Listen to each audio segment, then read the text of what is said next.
Hey Dad, I just wanted to show you a little bit about what we're going to be doing with your computer in a day or so. Again, we'll do it together, but I just wanted to kind of give you a heads up of what we're going to be doing.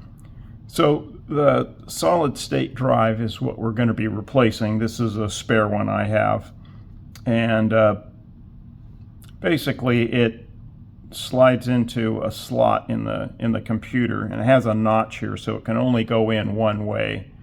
And then once you put it in the slot, you push it down, and there's a screw that will go in right here.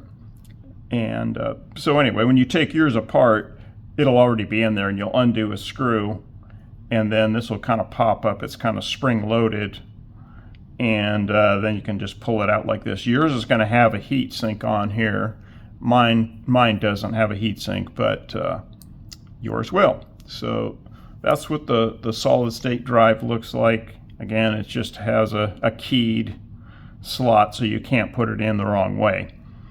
And I'll just show you on this is my computer, new computer that I have. It's not as fancy as yours, but I'm going to show you what the SSD looks like inside that.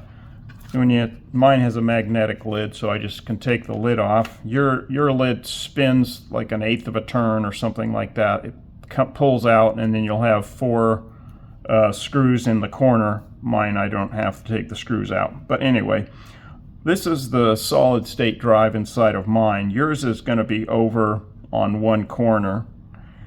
And here's the screw that holds it in, and it's right now it's pushed into the slot here. I have a second slot. You have a second slot in yours too, and it just kind of well, you have to get it lined up. It pushes in, and you can see it's kind of spring loaded, and then you put the screw in to hold it in place, and pretty much simple as that.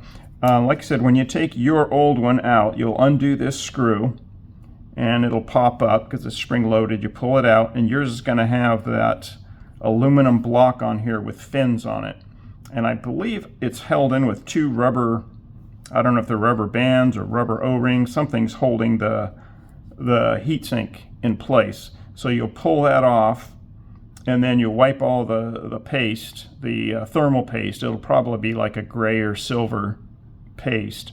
You'll wipe that off with a napkin, paper towel, something like that, and then we'll apply paste to the new solid state drive, and we'll put that heat sink on top of it with the 2 rubber bands to hold it in place.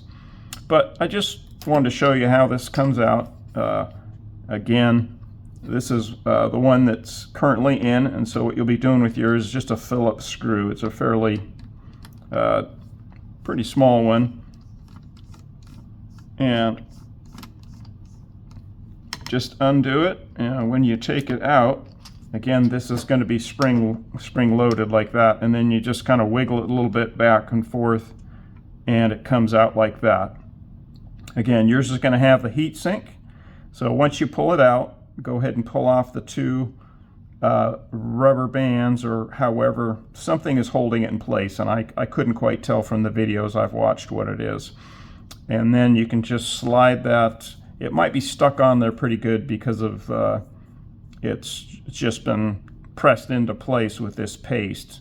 So if you just slide it off to one side, and you can pull it off, and then you can just put the old solid state drive to the side.